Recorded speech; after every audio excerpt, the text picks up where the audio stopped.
ones, as I said, finding V8 absolutely mighty, but for Ferrari fans, there's a plethora. This is the F80, this is historic, this is the first time in public. About once a decade since the 1980s with the F40, they go up another 10. The 50, the 60, the 70, but this really has design that harks back to my eyes to sort of their great racers of the mid-60s. Really putting Ferrari and Goodwood hand in hand on the map globally this weekend, celebrating Ferrari's 80th anniversary, positioned as the successor to the LaFerrari 3-litre twin-turbo V6 with a hybrid system as well. We also have the Valhalla waiting to make its way onto the Goodwood Hillclimb. Now that to me looks a little like someone we know. That to me looks like David Green in the driver's seat. Oh, he's been down there putting his thumb out again, has he? But anyhow, yes, those are David Eyes, and what a lucky man to get. Look at the cool, calm. I wanted to hit the camera's eye and see if he stays calm the whole way up, but he's got through the first couple of corners, flashing under the bridge in front of the house, and he's enjoying, no doubt, even at this speed. This is his eye view as he approaches Moulcombe, and you know what? Tick that box, he's got through it, but the track just crests very slightly before you come into that corner. Going too deep, well, you know the rest. Tightly gripping the steering wheel, David Green becoming the only other man driving this car after Fernando Alonso drove it here last year. Aston Martin's first ever mid-engine PHEV supercar with hypercar performance, inspired by the Valkyrie and infused with a lot of F1 technology. Celebrating their 2024 Constructors' Championship win, looking set to do the double by the end of this year as well. Koenigsegg, the Sadair Spear, making its way off the line. A couple of areas that Koenigsegg have brought to this weekend's running. They've also got the Jesco and the Gemera running here as well, along with the CC850, that legend, tribute to a legend we saw.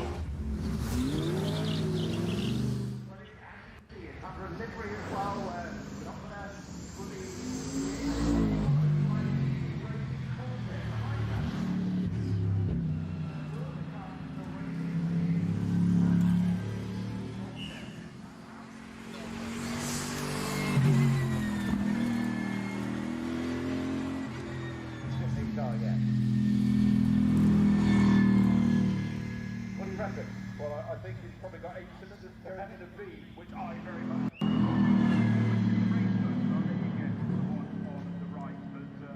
World GT3, which is the secondary class in the World Endurance Championship, as well as having its own races all around the world.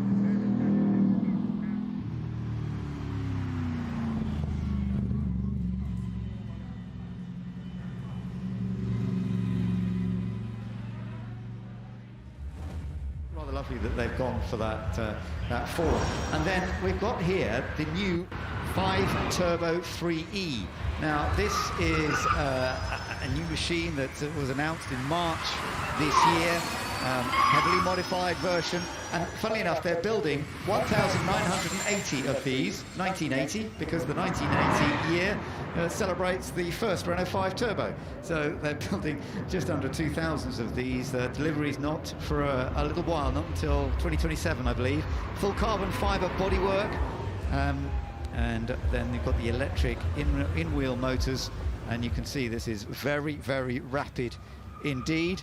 Doing another standing start, and it gives you an idea just how rapid it is climbing up the hill. Fun to see. It is.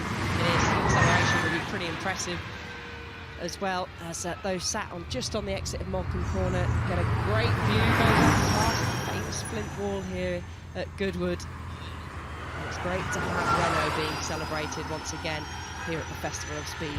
Yeah, particularly with something like this, this modern machine. The Ligier team are part of developing this machine, and Ivan Muller, who of course was a great success, he was also part of it. Lovely to see the Renault 5 collection. It's a Zenvo Aurora Tur, brand new, built in Denmark, more of everything than you could possibly require, but it's a great encompassment. It's going to have a gradual start, but again, we're being treated to these global debuts. Yeah, a global dynamic debut. You can even hear a round of applause for it as it heads up the hill. The Zenvo Aurora Tour, a prototype production expected to start in 2026. A V12 quad turbo, as Bruce was saying, hand built in Denmark with a carbon monocoque, 1,850 horsepower. Just 50 units of these will be made, and you can see this both on a static stand as well in the supercar paddock, which is, I was there earlier, absolutely jam-packed. It really is one of the most popular places here. Yeah, particularly on the Thursday here at the Goodwood Festival of Speed. But what you never know with cars like this, like in the racing world, was this finished last night? You know, you always have a target, and that target is coming. It's in the diary. You cannot miss your You cannot miss your Goodwood Hillclimb start. You certainly can't. This is the global stage. So by the time we see this car in 12 months' time.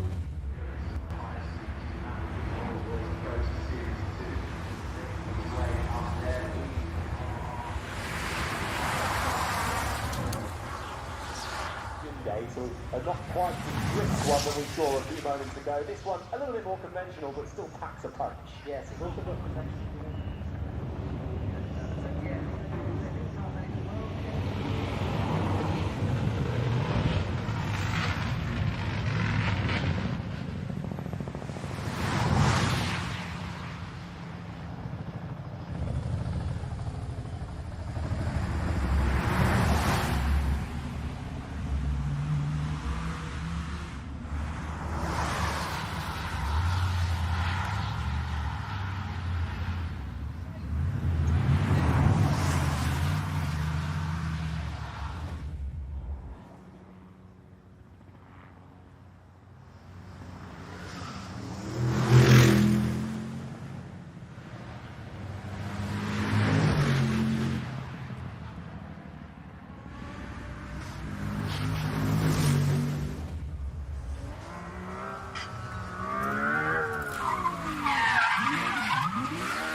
And actually it's really interesting because you developed the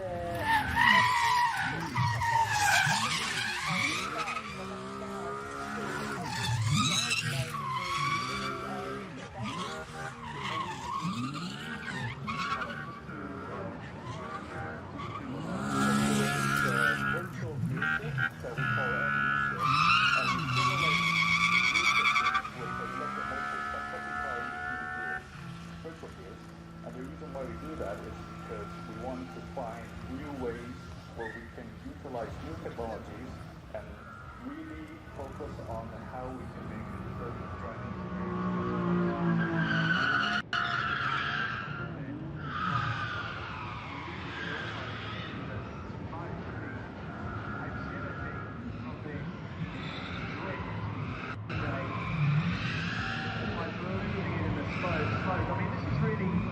celebrating Hyundai moving into new division. There's so much competition now, isn't there? From other brands, you've constantly got to be moving forward.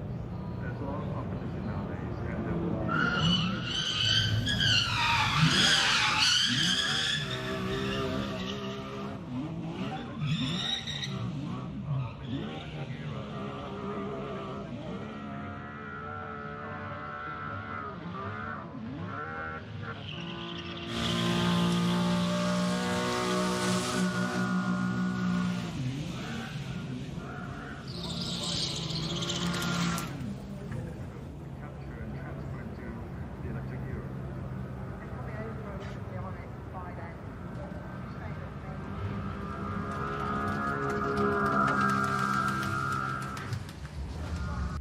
Lining up on the start straight now is one of the other BMWs. I believe that's the M3 CS. It is again a limited run production. Wheels screeching as it takes off. Got a bit of an increased engine power output, about 530 horsepower. This. Yeah, so up 82 horsepower on the old M3 CS, 0 to 60 in about 3.8 seconds.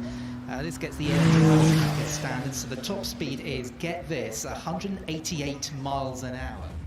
At the start line now, something brand new, a concept from BMW making its way in a plume of smoke that it leaves behind it. This is a new high-performance test vehicle to showcase the drivetrain and the new driving dynamics and the technology developed specifically for the next generation of BMW vehicles. The new class, which really is providing some huge advances in technology, developing an astonishing, well, the Vision driving experience that is running this platform, developing 18,000 Newton meters of torque, enhanced recuperation of energy and drivetrain management, and it certainly is, Bruce Jones, who's up alongside me in the commentary box, a look to the future for BMW.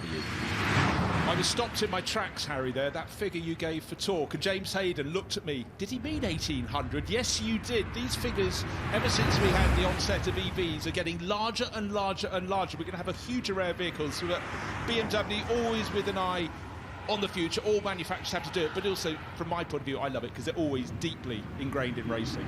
Yeah, BMW, over the last few years, have really become quite standout for their change of design, particularly with the front grille, showing something different, but always coming and keeping up with the latest trends. With BMW here with a big display. This is the M3 CS Touring out there at the moment, all in white. Increased engine power being brought by BMW in this latest edition, out of about 550 horsepower, with a limited run of production, incredibly lightweight, intelligent design as well. BMW with that bespoke front grille we saw earlier with the Vision experience, what their plans are for the future, but still very much. Now this is something very exciting from Alpine heading up the hill now. This really is a debut this weekend from Alpine, the A390. Now, you come to expect from Alpine small dynamic sports cars. This very much a step away as they head and upscale into the SUV market. Absolutely so. I mean, we didn't know what was going on there. Porsche said they were going to produce the Cayenne. We thought you make sports cars, not one of these SUVs. What does SUV mean? But everyone is having a go. And the bloodline, though, at least it's metallic blue, which goes right back to the Renault family when they started 70 years ago producing performance cars. But this is something very, very distant. And it does what it says on the tin. This is the first glance batch. This is the first time we've seen these cars. Global debuts for so many across the 4 days, and something different, and it could give the company those sort of sales figures that encourages more models to come on afterwards. Yeah, a global audience watching online, on the television, and here as well, with the sun out, getting to see these cars in the flesh as they head up the hill. Back to four wheels, Harry. Yeah, so many new brands, new manufacturers which debuted here last year coming back as well. To me, I think this looks like the new XPeng P7 Plus, another Chinese brand that's really taking over the market. This is described as an AI-defined vehicle. We talked about AI in the Future Lab, so relevant to our modern day cars that we have. So much do we now rely on that technology for safety and for more efficiency in these cars. Looking on the windscreen, you can see some of the many sensors. They're using radar, they're using the cameras and ultrasonics as well, so it's picking up. And what you don't realise if you take a modern hire car at the airport, you don't know how to drive it and show you how to park it and everything, the camera from above that doesn't exist, but somehow it does. As well. Now, this is something we actually haven't seen up the hill in first glance yet. This is from Denza, and it is the Z9GT.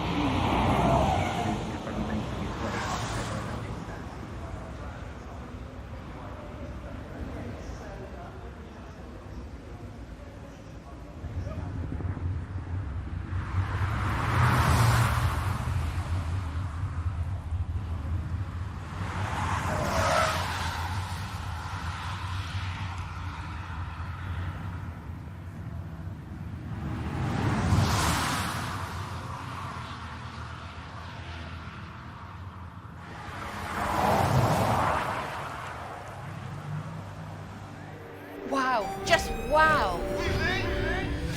You can get close to the drivers, you can get close to the cars, you can really feel like you're involved in the action. It's a fun fair, but with cars.